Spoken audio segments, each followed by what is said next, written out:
Hello everyone, welcome back to another episode of Technologyglance.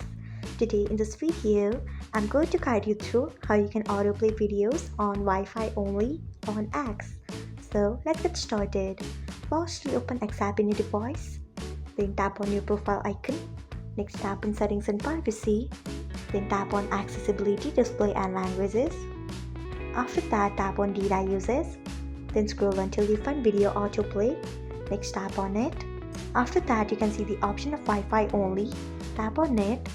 So this is how you can change video autoplay to Wi-Fi only on X. Thanks for watching. If you found this guide helpful, we would love it if you hit the thumbs up button below.